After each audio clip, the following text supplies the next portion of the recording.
Merci Laurent et merci Steve pour cette intro. Et en même temps, pas merci, parce que c'est un sujet difficile à faire, parce que comme l'a très bien expliqué Steve, s'il y avait des solutions simples, et elles seraient probablement simplistes, ça se saurait. Donc la blessure morale peut-elle être un levier de changement?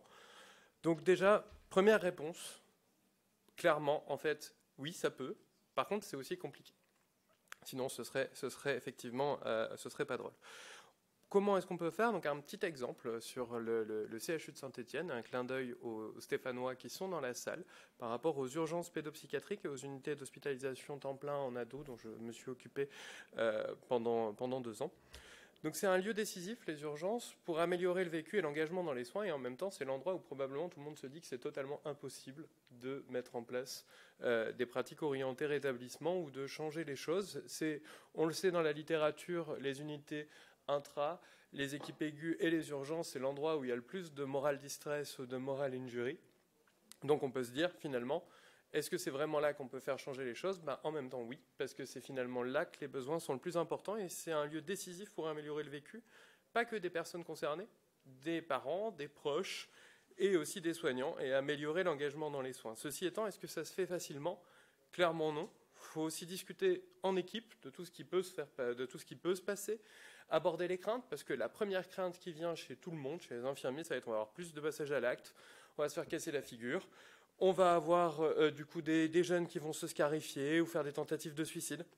On ne peut pas faire ça, ils sont là pour se poser, il faut mettre un cadre strict, sinon ça va être le bazar. Puis on n'a pas le temps de faire ça. Et en même temps, et c'est là qu'on vient revoir cette question de moral injury ou de moral distress, parce qu'il y a aussi cette notion-là dans la littérature sur un continuum. Le moral distress étant une étape avant celle de trahison morale, où il y a une détresse morale qui est présente, mais qui ne va pas forcément jusqu'au stade de la trahison, mais qui peut vite y arriver et contribuer aussi à cette question de burn-out. Et là, ce que disent les soignants, c'est aussi on a l'impression de faire gardien de prison. Je me suis engagé pour faire infirmier, pas pour fliquer les jeunes, pour vérifier qu'ils n'avaient pas de lame cachée, qu'ils n'avaient pas telle ou telle chose. Je ne me suis pas engagé pour ça, à faire gardien de prison. Je me suis engagé pour soigner les gens. Et donc c'est aussi un levier. Parce qu'en même temps, finalement, c'est s'appuyer sur ça pour se dire comment est-ce qu'on peut faire pour que cette situation qui est satisfaisante pour personne, elle n'était pas satisfaisante pour les gamins, elle n'était pas satisfaisante pour les parents, elle n'était pas satisfaisante non plus pour les professionnels. Donc après, la question, c'est comment on fait. Donc ça a été aussi la question donc déjà de réduire les durées de séjour pour pouvoir améliorer aussi et en faire quelque chose qui ait réellement un sens. Passer, on le verra après, sur une approche no force first. Donc comme le nom l'indique, c'est d'abord pas d'usage de la force. En premier, pas d'usage de la force en postulat, pas de contention mécanique, pas d'isolement, etc. Ce qui ne veut pas dire que ça n'arrive jamais, mais ça veut dire qu'on va le considérer comme quelque chose qui, par définition, est un échec des autres stratégies thérapeutiques et un événement indésirable. Plus que le passage à l'acte en lui-même, le fait qu'on en soit arrivé là est un événement indésirable.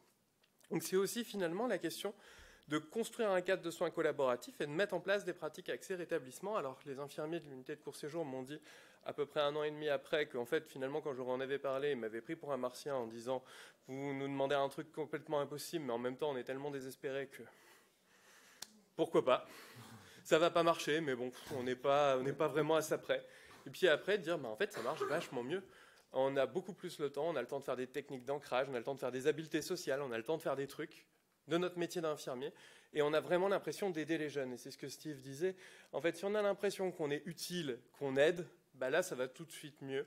On a plus envie d'aller au boulot, plus envie de se lever le matin. Si on a l'impression qu'en fait, on fait plein d'efforts, qu'en plus, on risque de se faire casser la figure et que les jeunes vont de plus en plus mal, là, c'est aussi clairement plus compliqué. Un petit exemple, entre 2021 et 2022, déjà, il y avait 150 jeunes parents qui passaient côté adulte, faute de place, il n'y en avait plus que 6 l'année d'après, 80% en moins d'isolement, 70% en moins de contention mécanique.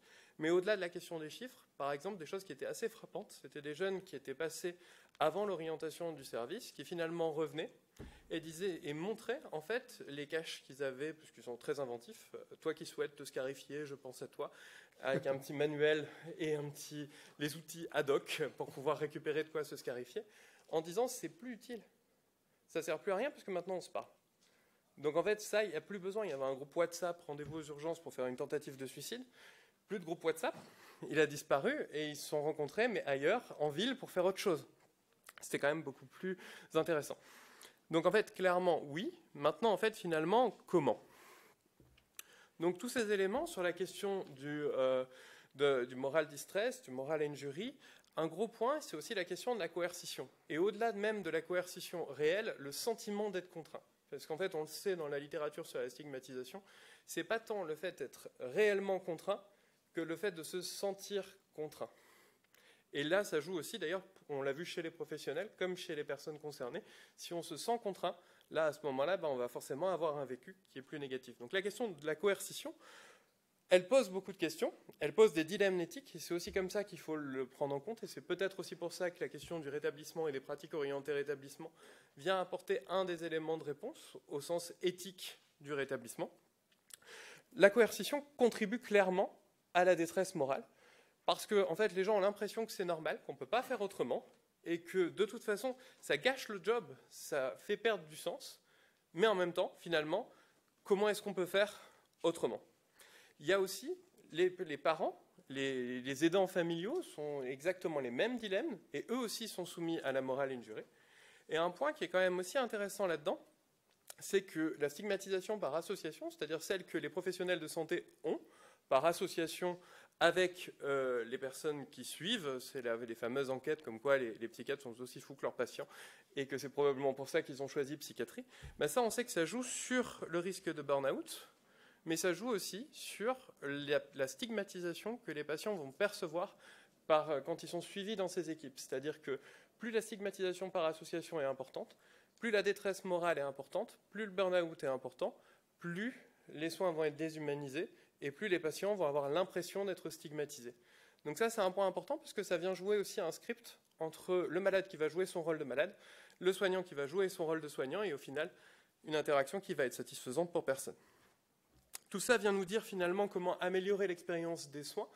Donc je cite déjà Marshall Heinehan, à gauche, que vous connaissez probablement tous, qui est du coup la personne qui a fondé la thérapie comportementale dialectique, en s'appuyant à la fois sur son expérience de personnes concernées, qui a été considérée comme la patiente la plus dangereuse de l'hôpital, pour elle-même, et qui s'est aussi appuyée sur sa formation en psychologie et notamment en thérapie comportementale pour créer la TCD, avec cette question d'acceptation et de changement et de créer une vie qui vaut la peine d'être vécue pour soi. Je vous encourage à lire son autobiographie, qui est peut-être un de ses livres les plus intéressants. Ce qu'elle dit, c'est que finalement, elle avait consulté au départ un psychiatre un peu avant 18 ans pour des migraines, puis ensuite des idées suicidaires. Elle a été très vite orientée en psychiatrie, où elle a découvert la scarification. Et au final, du coup, elle a très vite été transférée dans les unités fermées, voire même l'unité la plus sécurisée de l'institution, mise sous divers psychotropes. Elle a fait jusqu'à 3 mois d'isolement, de la contention. Elle a continué, et évidemment, ça a joué sur plus les mesures coercitives étaient en place, plus elle se scarifiait, plus ça devenait grave. Et finalement, ce qu'elle dit, et elle aurait conseillé rétrospectivement, c'est beaucoup plus facile rétrospectivement à son psychiatre de surtout la faire sortir très rapidement dès le départ, voire de ne pas l'hospitaliser, en disant « j'ai aucun moyen de décrire ce qui m'est arrivé lorsque j'ai intégré l'institut. D'une manière ou d'une autre, j'ai perdu toute capacité à réguler non seulement mes émotions, mais aussi mon comportement. Cette fille très fonctionnelle s'était transformée en ce que mon dossier décrit comme l'une des patientes les plus perturbées de l'hôpital. C'était une descente aux enfers terriblement rapide et complète. » Et là, pour ça, finalement, notre responsabilité à nous, c'est de changer l'expérience des soins et la stigmatisation qui est vite associée. Un autre exemple qui est Patricia Digan, une des plus grandes spécialistes du rétablissement, qui est une personne qui présente une schizophrénie et qui est devenue psychologue, professeure et spécialisée dans le rétablissement. Ce qu'elle disait, c'est que quand elle a été admise en psychiatrie, tout ce qu'elle connaissait, c'était les films, c'était Dr Jekyll, Mr Hyde, les psychopathes, l'asile de fous, etc. Elle dit, c'est tout ce que je savais sur les maladies mentales, et ce qui m'a effrayé, c'était que les professionnels disaient que j'étais l'une d'entre eux. Donc tout l'enjeu de changer l'expérience de soins des personnes, mais aussi des professionnels. Un mécanisme, un schéma qui a été proposé par Elizabeth Flanagan, qui est une personne concernée, des mécanismes de la stigmatisation dans les services de santé mentale, où il y a différents facteurs qui vont jouer et qui vont faire en fait que l'interaction va être biaisée par la connaissance des stéréotypes de part et d'autre, et ça, c'est pas forcément lié à un diagnostic. Il n'y a pas besoin qu'il y ait un diagnostic pour ça. Le script est déjà calé, un peu en amont, et ça va activer l'autostigmatisation et ses conséquences. Du côté du clinicien, en fait, ce qui va jouer, ça va être l'étiquetage de différence nous versus eux, Et si vous allez aux urgences, c'est que vous savez la nuit que vous avez rencontré quelqu'un qui a un diagnostic de trouble de personnalité borderline et qui est déjà venu plein de fois sur les fois précédentes, ça biaise un petit peu l'interaction au départ. Ça va pouvoir générer finalement des idées préconçues. Ça va pouvoir aussi activer ce qu'on appelle l'illusion du clinicien, c'est-à-dire que finalement, qui est-ce qu'on voit quand on est en intra ou aux urgences? On voit ceux qui ne vont pas bien, on ne voit pas ceux qui vont bien et qui, par définition, ne reviennent pas. Et ça va nous biaiser un petit peu dans notre capacité à évaluer la dangerosité et la capacité de la personne à faire ses propres choix, et ça va influencer sur nos réactions émotionnelles. Ce qu'on sait, par exemple, que c'est si on s'adresse à une personne qui a une schizophrénie, ça avait été fait avec des gens de la population générale, en fait, ils avaient interagi avec un acteur, ils ne le savaient pas, c'était exactement le même script, à un moment, ils avaient connaissance du label, et directement, ils s'étaient mis à parler beaucoup plus fort, en détachant les mots, comme si la personne aurait des difficultés à comprendre. Donc ça, plus le fait qu'il y a un différentiel de pouvoir matérialisé dans les locaux, la séparation des entrées, les clés, la mise en pyjama, tout ça, ça va avoir un impact. Chez les personnes concernées aussi, en fait, les personnes concernées, ça va activer les représentations d'autostigmatisation en disant finalement, si finalement je suis foutu, à quoi bon faire telle ou telle chose? Cette perte de statut social va attribuer ses croyances sur la question de l'impossibilité de se rétablir, et en fait, le malade va se comporter en malade. Moins on va le responsabiliser, plus il risque de passer à l'acte, etc. Et tout ça va tourner en boucle, qui va faire que le patient va jouer son script de patient, le clinicien jouer son script de clinicien, et tout l'enjeu des pratiques orientées rétablissement, c'est de changer un peu ça. Marsha Heinemann l'illustre aussi en décrivant en fait ce qu'elle pouvait faire, où elle pouvait en chambre d'isolement monter sur la chaise ou le lit, plonger la tête vers le sol. Plus on essayait de me contrôler, plus mon état empirait. Me mettre en chambre d'isolement n'a pas découragé mon comportement problématique, cela a eu l'effet inverse. La seule chose que je pouvais faire était d'essayer de les pousser à faire plus d'efforts. Le fait d'essayer de me tuer ou d'y penser de façon obsessionnelle a eu pour effet d'inciter les gens à m'aider davantage. Je pense maintenant que mes comportements suicidaires étaient probablement renforcés par les efforts accrus déployés pour m'aider. Et ce qu'on sait finalement, c'est que les personnes hospitalisées pour risque suicidaire ont des réactions émotionnelles plus négatives. Pareil pour celles qui ont la perception d'être contraintes dans les soins. Donc tout ça vient nous amener finalement à la question de réduire le recours aux pratiques coercitives et repenser la question du risque. Cette question du risque, il y a eu plusieurs articles, vous les voyez à l'écran, la futilité de la prescription du risque en psychiatrie, titre un peu provocateur, mais qui était sur la question de finalement comment prédire le risque, et on le sait, si on essaye de prédire le risque de passage à l'acte auto ou hétéro-agressif avec des outils uniquement hétéro-évalués par les cliniciens, ben ça ne marche pas très bien. Si on le faisait uniquement avec la perception des patients, ça ne marcherait pas très bien non plus. Si on combine les deux pour réfléchir ensemble, ben là, ça fonctionne d'un seul coup davantage.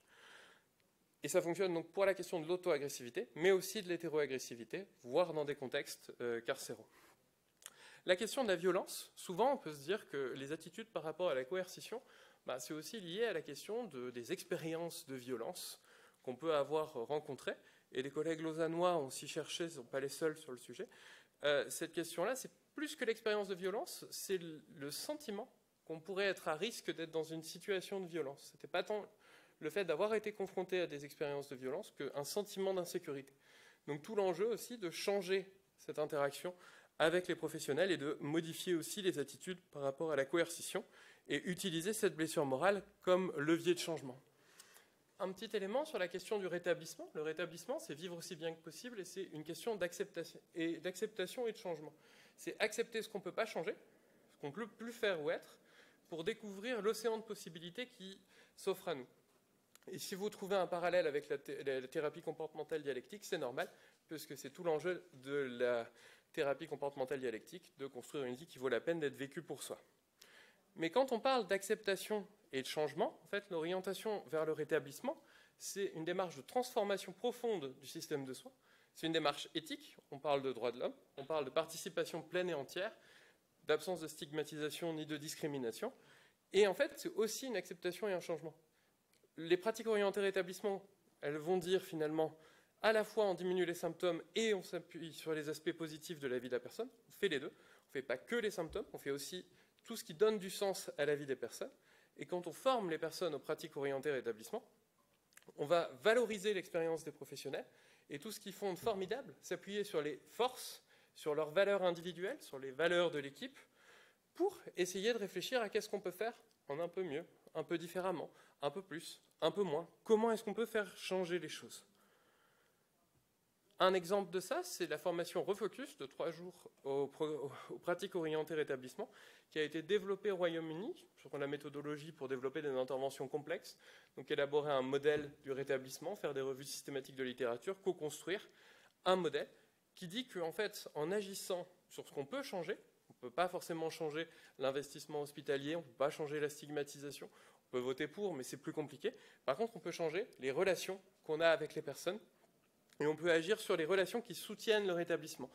Donc les valeurs de l'équipe, notre compréhension du rétablissement, qu'est-ce que c'est finalement, pour qui, comment, les développer en fait des pratiques dites orientées rétablissement, comprendre les valeurs et les préférences de traitement, évaluer, amplifier les forces, soutenir la poursuite d'objectifs personnellement définis, pour avoir comme changement une orientation rétablissement dans une équipe entière, des professionnels au sein de cette équipe qui vont se sentir plus à l'aise avec cette idée-là, qui vont changer leurs pratiques et qui va se traduire par une meilleure expérience des soins côté personnes concernées qui vont se sentir moins stigmatisées et davantage soutenues dans leur rétablissement. Une autre approche, c'est qui se développe de plus en plus en santé mentale, mais aussi en périnatalité, c'est la question de la blessure morale, la question des services qui sont trauma-informed, c'est-à-dire qui prennent en compte le fait que beaucoup de personnes ont des antécédents de trauma ou de violence, et qui vont le prendre en compte là-dedans pour éviter une retraumatisation. Et c'est souvent quelque chose qu'on retrouve notamment en psychiatrie de l'enfant et de l'adolescent sur la coercition, où en fait souvent ces enfants contenus sont des enfants qui ont déjà eu des expériences de violence. Et ça, en fait, finalement, cet article, je vous invite à le lire, il y a différents types de coercition et comment l'expérience des soins aurait pu être différente si les antécédents avaient été pris en compte.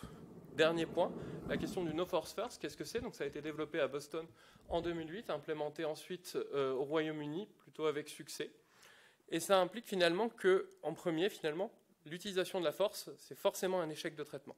Il y a un programme actif pour éviter l'utilisation de la force, sans que ça se traduise par plus de contention chimique. Et il y a différents éléments, notamment les plans de crise conjoints, éviter les hospitalisations contraintes, et développer finalement tout ce qui est prise de risque partagée. Et je vous remercie de votre attention.